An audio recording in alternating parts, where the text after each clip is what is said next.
우리가 계속해서 사도행전을 우리가 보면 좋겠는데요. 지난주까지 우리가 어떤 내용을 나누었는가 기억해보면 예수님이 제자들에게 하나님의 나라를 가르치셨어요. 그리고 성령으로 세례를 받을 것이다 말씀하셨습니다. 성령이 임하시면 너희가 온 땅 끝까지 내 증인이 되리라 말씀하셨는데요. 그래서 제자들이 이제 예루살렘으로 돌아와 마가의 다락방에 모였어요. 그곳에는 여러 사람들이 함께 모였는데 무엇을 했다고 했죠? 기도했다. 그래서 기도를 했습니다. 열심히 힘을 합하여 기도를 했습니다. 그리고 그 가운데 베드로가 일어나서 가룟 유다의 자리를 대신 선출하자 했고, 그래서 마띠아를 뽑았다 했습니다. 그리고 이제 얼마 뒤에 주님 말씀하신 대로 오순절이 이르러 약속하신 성령님께서 임하는데요. 두 가지 특징이 있었어요. 그죠? 바람 같은 소리가 들렸고 불의 혀 같은 것이 갈라지는 것이 보이며 각 사람마다 임했다 나누었어요. 그죠? 그러자 사람들이 어떻게 됐어요? 성령의 충만함을 받아서 다른 언어로 외국어로 이야기하기를 시작했습니다. 특별히 무엇을 전했습니까? 이들이 하나님의 큰 일에 대해서 말했다 했습니다. 그러자 베드로가 이 일이 무엇이냐? 선지자 요엘이 전한 말씀으로 자녀들이 예언하고 젊은이들이 환상을 보고 늙은이들이 꿈을 꾸리라는 그 예언이 성취된 것이다, 이렇게 이야기를 합니다. 이 의미가 뭐예요? 구약시대에는 특정한 사람들, 왕이나 선지자나 어떤 제사장들에게만 하나님의 뜻이 임했습니다. 그죠? 그러나 이제는 모든 믿는 자 안에 성령님이 거하심으로 하나님의 뜻을 깨닫게 하신다는 거예요. 여러분들도 하나님의 뜻을 아시죠? 그죠? 말씀을 통해서 우리에게 하나님이 깨달음을 주신다는 거예요. 베드로는 이것뿐만 아니라 이제 마지막 때가 이르렀다, 말세가 이르러 무서운 심판과 환난이 있을 것이나 누구든지 주의 이름을 부르는 자는 구원을 받으리라 말씀합니다. 누구든지 주의 이름을 부르는 자는 구원을 받으리라. 그리하여 몇 명이 믿었다 그랬죠? 3,000명이 이날에 더해졌다는 그런 말씀을 우리가 지난주까지 나누었습니다. 여러분 기억하십니까? 자, 그렇게 이제 3,000명이 더해지면서 이제 초대교회에 큰 부흥이 임하기 시작했고 시작이 되었습니다. 자, 그래서 오늘 본문 말씀으로 이어지는데요. 이제 우리가 잘 들었으면 좋겠습니다. 우리 42절 말씀 같이 한번 읽도록 하겠습니다. 시작.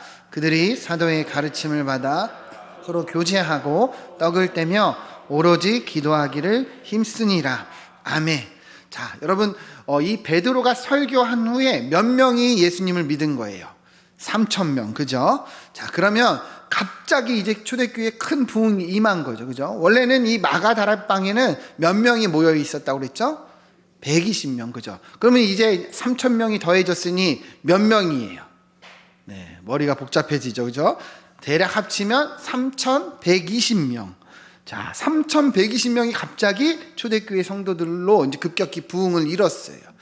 제가 이렇게 말씀을 준비하는데 이제 목회자 입장에서 보면 갑자기 3,000명이 더해졌으면 어떨까? 정말 머리가 복잡했을 것 같아요. 그죠?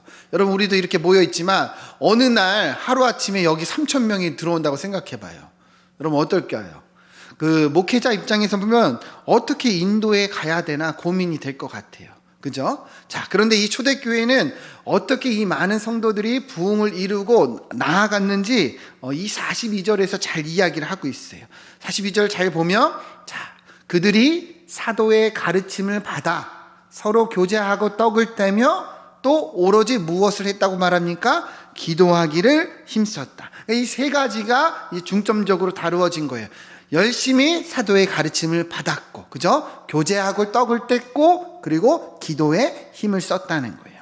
근데 이 한글 성경으로 보면 조금 오해할 수 있는 여지가 있어요. 뭐냐면 오로지 기도에 힘쓰니라 이렇게 마지막에 되어 있죠. 그래서 무언가 기도에만 힘을 쓴 것처럼 보여지기도 하는데 이게 원문으로 보면요, 이런 의미는 아니고요. 힘쓰다가 세 가지를 다 받아요. 가르침을 받는 것에 힘을 쓰고, 교제하고 떡을 떼는데 힘을 쓰고, 또 기도에도 힘을 썼다는 거예요. 이것이 초대교회의 모습이었어요. 여러분 잘 보세요. 오순절 성령님이 처음 사람들 가운데 강림하시고 초대교회가 이제 시작이 되었습니다. 그죠? 그 말은 뭐냐면 이것이 교회의 시작이고 교회의 모습이었다는, 원래의 모습이었다는 거예요. 원래 교회의 본질이 이러했다는 거예요. 가르침 받는데 힘을 쓰는 거, 교제하고 떡을 떼는데 힘을 쓰는 거, 그리고 기도하는데 힘을 쓰는 것, 이것이 원래 교회의 모습이었다는 것을 우리가 알 수 있는 거죠. 여기에 힘을 썼잖아요. 그죠? 자, 그러면 우리도 이 모습을 보면서 무엇을 행해야 되는지 보이시죠? 우리도 어때야 하는 거예요? 하나님의 말씀을 받는 거, 알아가는데 힘을 쓰고, 교제하는데 힘을 쓰고, 또 기도하는데 힘을 써야 한다는 거예요. 이것이 교회의 본질이고 이 교회의 모습이라는 거예요. 우리가 좀 더 구체적으로 이 세 가지를 나누어 보겠는데요. 첫 번째, 초대교회는 사도의 가르침을 받는데 힘을 썼습니다. 사도들이 전한 이 말씀은 사실상 교회의 부흥에 있어서 가장 큰 원동력이기도 했는데요. 예수님께서 사도들을 가르치신 것, 이것에 많은 힘을 쓰신 것처럼 사도들도 어때요? 예수님의 가르침을 받아서 다시 가르치는데 힘을 썼다는 거예요. 마태복음 28장 20절 말씀 같이 한번 읽어보겠습니다. 시작. 내가 가르쳐 지키게 하라. 볼지어다 내가 세상 끝날까지 너희와 항상 함께 있으리라 하시니라. 아멘. 여러분 잘 보세요. 예수님이요 뭐라고 말씀하셨어요? 너희에게 분부한 모든 것을 가르쳐 지키게 하라. 여러분 보이시나요? 제자들이요 예수님께 받았어요, 가르침을. 그죠? 근데 뭐라고 말씀하세요? 그러니까 너희가 받은 것을 또한 가르치고 지키게 하라고 말씀하셨어요. 예수님이 항상 너희와 함께 할 테니 그렇게 하라는 거예요. 여러분 제자들이 주님이 부활 승천하시고 이 말씀을 기억했습니다. 그래서 어때요? 가르치는데 이들도 최선을 다했다는 것을 알 수가 있는 거예요. 예수님이 누구이신가? 예수님이 왜 십자가에서 죽으셨는가? 왜 부활하시고 승천하셨는가? 왜 오순절에 이 성령께서 강림하셨는가? 이들이 가르쳤다는 거예요. 우리 에베소서 2장 20절 말씀 같이 한번 읽어보겠습니다. 시작. 너희는 더 위에 세우심을 입은 자라. 그리스도 예수께서 친히 모퉁이 돌이 되셨느니라. 아멘. 자, 바울은요 이 에베소서를 통해서 무엇을 얘기하냐면 너희, 이 성도들을 얘기하는 거죠. 사도들과 선지자들의 터 위에 세우심을 입은 자라, 이렇게 얘기를 합니다. 여러분 이 말이 뭐예요? 구약 시대에는 선지자들이요 하나님의 말씀을 전했죠. 그죠? 신약 시대에는 누가 전한 거예요? 사도들이 이 예수 그리스도의 가르침을 받아서 전했어요. 그래서 하나님 나라가 세워졌고 교회가 이루어졌습니다. 이 모든 기초, 모퉁이 돌은 누구예요? 예수님이라는 거예요. 그러니까 사도들이 전한 가르침 위에서 교회가 세워졌어요. 여러분 보이십니까? 그래서 이 사도들의 가르침, 하나님의 말씀을 배우는 것이 얼마나 중요한가 이야기하고 있는 거죠. 사도들이 왜 열심히 가르쳤고 왜 초대교회가 이 배우는데 힘을 썼는지 우리가 알 수 있는 것이죠. 교회는 이 가르침 위에 계속해서 배우고 알아가는데 힘을 써야 한다는 것을 알 수 있는 거예요. 우리 43절 한번 읽어보겠습니다. 43절 시작. 사람마다 사도들로 말미암아 기사와 표적이 많이 나타나니. 아멘. 43절을 보면 이 사도들로 말미암아 여러 기적과 표적이 많이 나타났대요. 그래서 사람들이 두려웠다고 표현하는데요. 이 의미가 뭐냐면 이때에는요 여러분 아직 신약 성경이 완성되지 않았어요. 그죠? 성경이 완성되던 시기가 아니에요. 그러니까 이 사도들이 이 전하는 가르침 위에 확증이 필요했어요. 하나님이요 이들이 말씀을 전할 때 이러한 기적을 보여주신 거예요. 왜요? 이들이 전한 가르침이 분명한 하나님의 말씀이라는 것을 보여주셨다는 거예요. 사도들이 전할 때 하나님이 함께 하셔서 이러한 능력을 보여주셨다는 거예요. 그러니 이들이 전한 가르침 위에 서라는 거예요. 이 가르침을 따라가라 보여주셨다는 거죠. 이 사람들이요 두려워했다고 표현했는데요 무서워서 두려워한 게 아니에요. 원어로 보면 이것은 경외입니다. 경외. 여러분 경외가 뭔지 알죠? 공경하는 두려움이에요. 공경하는 두려움. 그래서 이 사도들이 전할 때 여러 기적들이 나타나서 사람들이 이를 공경하는 두려움을 가졌다는 거예요. 아, 이 말씀에 정말 권위가 있구나. 이 말씀에 정말 능력이 있구나. 하나님이 함께 하시는 것을 이들이 깨달았다는 거예요. 여러분, 이것이 초대교회의 모습입니다. 초대교회는 사도들이 전한 가르침 위에 섰어요. 이 말씀을 알아가고 배워가는데 힘을 다했다는 것을 우리가 알 수 있는 거예요. 여러분, 그럼 우리도 어떻게 해야 되는 거예요? 하나님의 말씀을 알아가고 배우는데 힘을 써야 합니다. 여러분, 이것이 보여지십니까? 이것이 교회의 모습이에요. 성도의 모습이에요. 성령께서 임하사 처음 보여진 교회의 모습이었다는 거예요. 우리 히브리서 5장 12절 말씀 같이 한번 읽어보겠습니다. 시작. 때가 너희가 마땅히 선생이 되었을 터인데 너희가 다시 하나님의 말씀의 초보에 대하여 누구에게서 가르침을 받아야 할 처지이니 단단한 음식은 못 먹고 젖이나 먹어야 할 자가 되었도다. 아멘. 자, 히브리서 5장을 보면 때가 오래되었다 이렇게 표현해요. 때가 오래되었다. 이 말은 뭐예요? 신앙생활을 한 지 오래되었다는 거예요. 이제 교회에 다닌 지 오래가 되었어요. 그러면 이제 뭐가 되어야 된다? 마땅히 선생이 되어야 된다.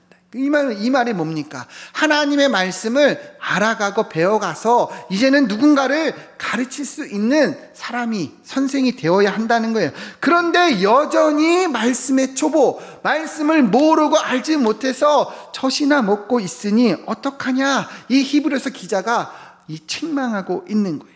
여러분, 신앙생활 하는 거에 있어서 중요한 본질이 뭐냐면 이처럼 말씀을 알아가고 배워가고 자라가야 하는 거예요. 여러분, 보이십니까? 그래서 어떻게 해야 되는 거예요? 누군가를 가르칠 수 있는 그런 수준까지 올라갈 수 있어야 하는 거예요. 주님의 말씀을 배우지 않고 알아가지 않는 것은 결단코 옳은 것이 아니에요. 그래서 책망하고 있다는 거예요. 우리 베드로서 3장 18절 말씀 같이 한번 읽어보겠습니다. 시작. 오직 우리 주 곧 구주 예수 그리스도의 은혜와 그를 아는 지식에서 자라가라. 영광이 이제와 영원한 날까지 그에게 있을지어다. 아멘. 여러분, 여기서 중요한 거 뭐예요? 그를 아는 뭐예요? 지식. 그가 누구예요? 예수 그리스도예요. 그를 아는 믿음이라고 표현하지 않아요. 지식이라 그래요. 지식이 뭐예요? 알아가는 거잖아요. 배워가는 거잖아요. 거기서 뭐 해야 되는 거예요? 자라가라는 거예요. 자라가라. 여러분, 자라다는 말이 무슨 말이에요? 시간이 지날수록 계속 성장해 가라는 의미잖아요. 여러분, 보이십니까? 이것이 우리 신앙생활에 있어서 목표여야 한다는 거예요.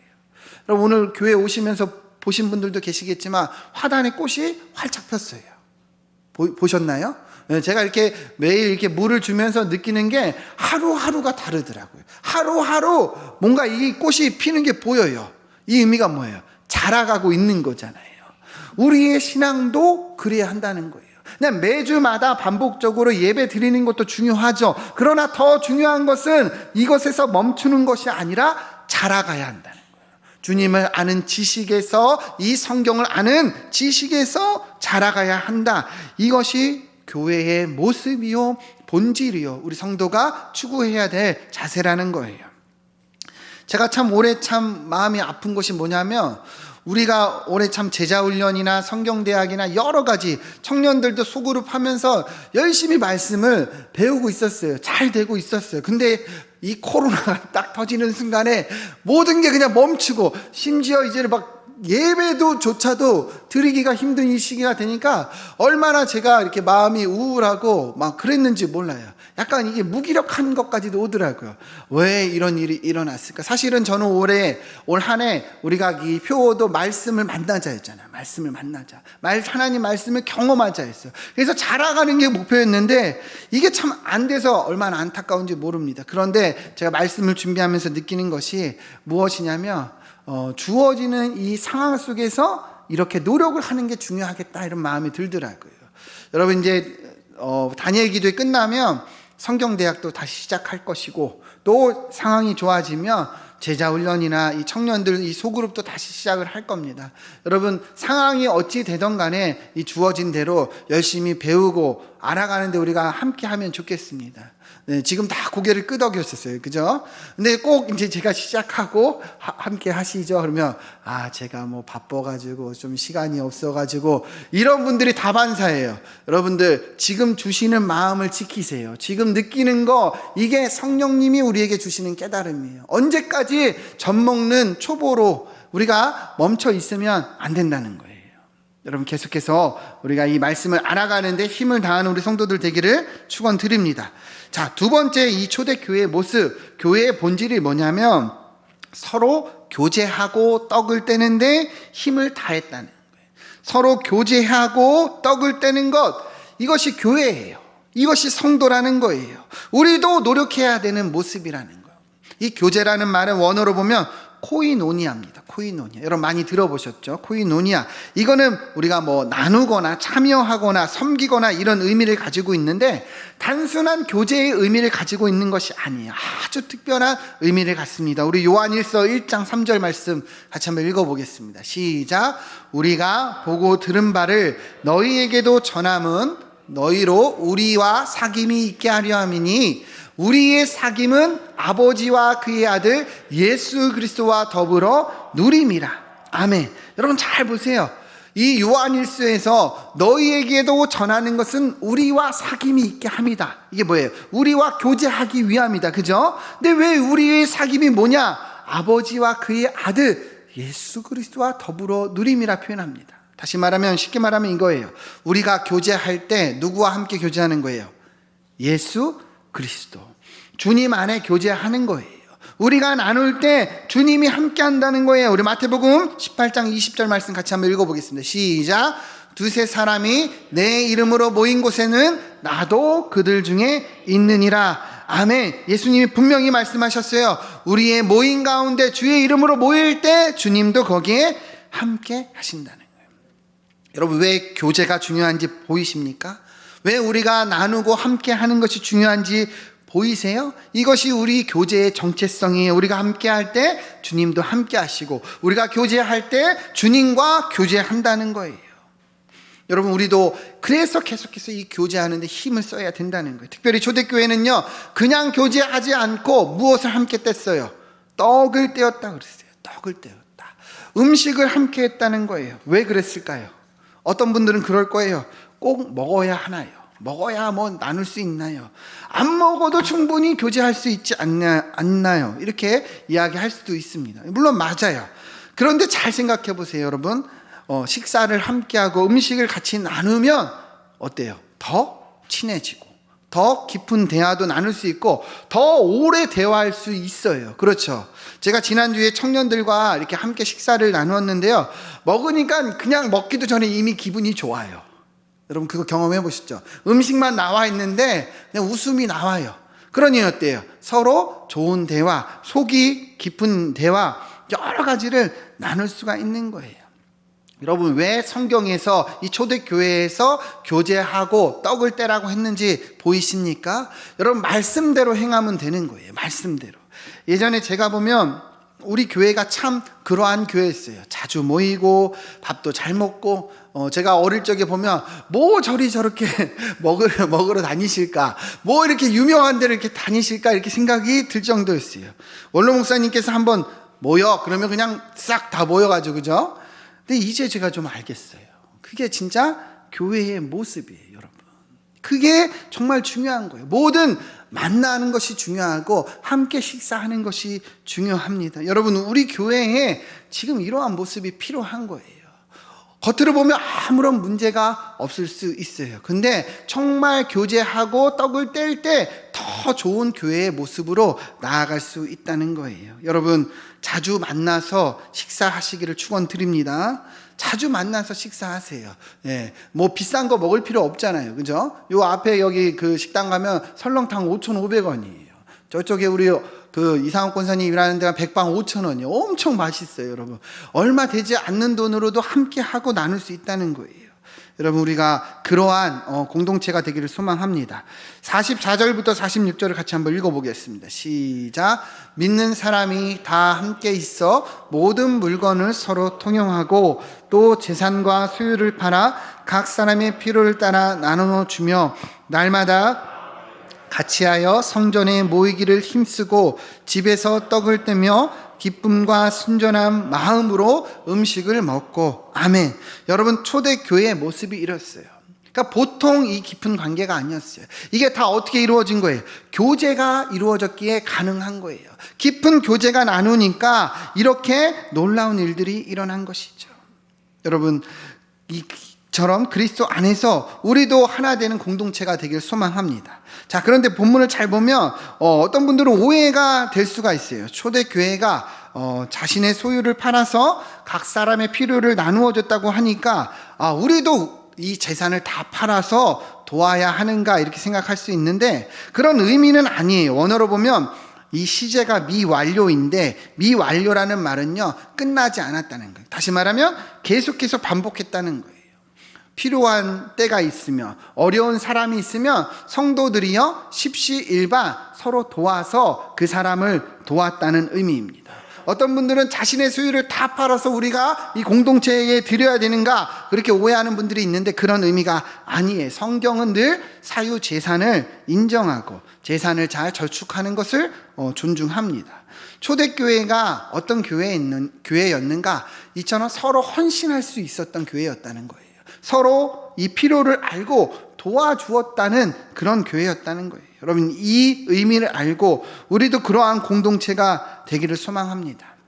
우리도 신앙생활 함께 하다 보면 어려움이 있어요, 없어요? 있어요. 그 어려움을 함께 하는 공동체가 되어야 한다는 거예요. 그 어려움 가운데 서로 도와줄 수 있는 공동체가 되어야 한다는 거예요. 우리 고린도전서 12장 26절 27절 같이 한번 읽어보겠습니다. 시작. 만일 한 지체가 고통을 받으면 모든 지체가 함께 고통을 받고, 한 지체가 영광을 얻으면 모든 지체가 함께 즐거워하느니라. 너희는 그리스도의 몸이요 지체의 각 부분이라. 아멘. 이거 아주 너무 중요한 교회의 정체성이죠. 우리는 뭐예요? 한 몸이에요. 한 지체라는 거예요. 그래서 누구 하나 아프면 모두가 아픈 거예요. 여러분, 손가락 하나 아파 보신 적 있으십니까? 발가락 하나 아파 보신 적 있으세요? 그러면 어때요? 온 몸이 아픈 거예요. 온 몸이 아파요. 여러분, 이 공동체가 교회라는 거예요. 그러니까 손가락이 아플 때 발가락이 위로해주고, 발가락이 아플 때 손가락이 위로해주는 것이 필요하다는 거예요. 그 고통을 함께 해서 십시일반 나눌 때 온 몸이 함께 서 갈 수 있다는 거예요. 다시 말하면 여러분, 옆에 분들 한번 보세요. 옆에 분들 한번 보세요. 이분이 힘들면 누가 힘든 거예요? 내가 힘든 거예요. 저 뒤에 분이 힘들면 내가 힘든 거예요. 이 의미를 잘 알아야 한다는 거예요. 그래서 우리가 서로 돕고 또 나눌 수 있는 공동체가 되어야 합니다. 내일 우리 성주 군대 가죠, 그죠? 여러분, 자녀들 군에 보내보셨나요? 네, 대부분이 보내보셨을 거예요. 부모의 마음이 어떻습니까? 부모의 마음이 어때요?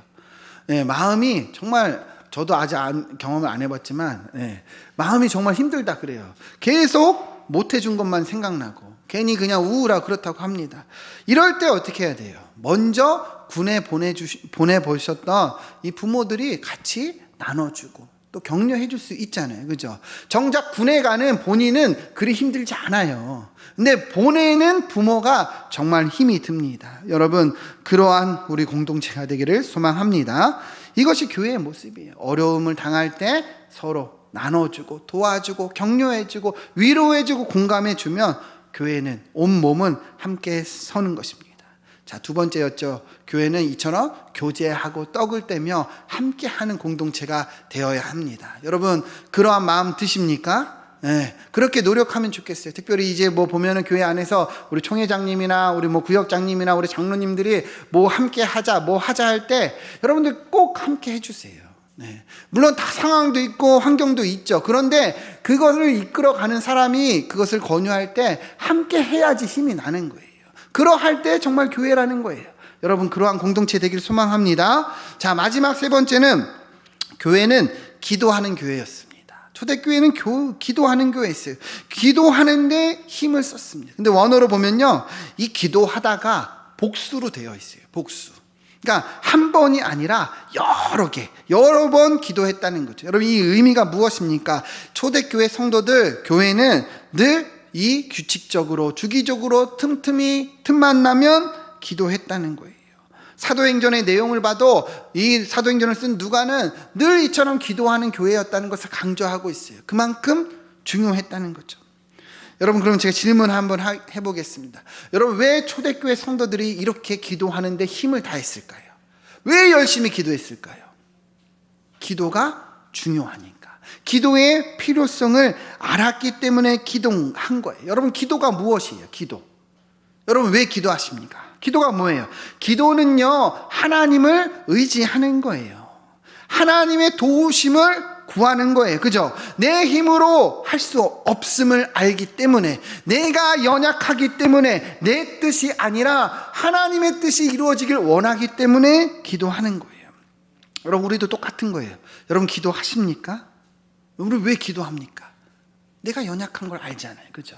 내가 부족한 걸 알잖아요. 그러니 하나님의 도우심을 구하는 거잖아요. 하나님을 의지하는 거예요. 그래서 기도하는 겁니다. 우리 히브리서 4장 16절 말씀 같이 한번 읽어보겠습니다. 시작. 그러므로 우리는 긍휼하심을 받고 때를 따라 돕는 은혜를 얻기 위하여 은혜의 보좌 앞에 담대히 나아갈 것이니라. 아멘. 여러분, 너무 중요한 말씀이죠. 그죠? 우리가 긍휼하심을 받아서 때를 따라 돕는 은혜. 누가 돕는다는 거예요? 하나님이 우리 돕는다는 거죠. 그 은혜를 구하기 위해서 은혜의 보좌 앞에 담대히 나아가는 거예요. 기도의 자리로 나아간다는 거예요. 우리가 주님이 도와주시는 분임을 알기 때문에 기도한다는 거예요. 여러분, 기도하십니까? 기도하십니까? 여러분들에게 기도의 자리 있으세요? 없으세요? 어떤 분이 그런 말 하는 거 봤어요. 자기는 너무 바빠서 기도한대요. 너무 정신없어서 기도한대요. 여러분, 이분이요, 진짜 기도가 무엇인지 아는 분이에요. 그렇잖아요. 그죠? 내가 너무 바쁘니까, 내가 너무 정신없이 힘드니까, 그래서 기도한다는 거예요. 내가 아니라 하나님이 도와주시길 구하기 때문이에요. 내가 아니라 예수님이 우리와 함께 인도해 주시기를 구하기 때문이에요. 예수님이 이러셨죠. 기도 외에는 다른 것으로 이런 종류가 나갈 수 없다. 뭐 외에는요? 기도 외에는 다른 이유가 나가지 않는데요. 기도할 때 이러한 능력이 있다는 것을 말씀해 주시는 거예요. 여러분, 초대교회가 이처럼 기도하는 것에 힘을 썼습니다. 그래서 어땠어요? 능력이 임했습니다. 많은 하나님의 뜻을 행하고 전파할 수 있었다는 거예요. 여러분, 우리도 그러한 교회가 되기를 소망합니다. 여러분 한 명 한 명이 그런 교회가 되어야 하는 거예요. 우리가 무엇을 할 때, 기도할 때 이러한 능력이 나타난다는 거예요. 여러분들의 삶에 능력이 있습니까? 여러분 삶에 능력이 나타나요? 기도하면 그 은혜가 임할 줄 믿습니다. 여러분, 교회는 기도하는 교회예요. 이것이 초대교회고 교회의 본질이고, 그리고 우리가 나아가야 할 모습입니다. 우리 47절 말씀 같이 읽겠습니다. 시작. 하나님을 찬미하며 또 온 백성에게 친송을 받으니 주께서 구원받는 사람을 날마다 더하게 하시니라. 아멘. 자, 여러분, 초대교회가 어떠한 교회였어요? 하나님을 찬양하고 찬미하는 교회였어요. 그죠? 나아가 온 백성들에게 친송을 받는 교회였어요. 또한 뭐예요? 구원받는 사람이 날마다 더해지는 교회였습니다. 여러분, 초대교회가 이러했다는 거예요. 여러분, 이 모습이 우리가 바라는 그런 모습 아닌가요? 우리 교회가 원하는 그런 모습 아닌가요? 여러분, 어떻게 이러한 일이 났다는 거예요? 말씀에 힘을 다하고, 교제와 떡을 떼는데 힘을 다하고, 기도하는데 힘을 다하니 이러한 일이 일어났다는 거예요. 여러분, 오늘 이 말씀을 우리 마음에 잘 새기기를 소망합니다. 우리도 하나님의 말씀을 알아가는데 최선을 다하고, 서로 교제하고, 또 하나가 되고, 위로하고, 떡을 떼는데 하나가 되고, 또 틈틈이 시간이 될 때마다 주님을 의지하며 그 은혜의 보좌 앞에 나아가는 우리 교회가 되기를 소망합니다. 그러할 때 우리 교회에, 또 여러분들의 삶에 이러한 능력이 나타날 줄 믿습니다. 함께 기도하겠습니다.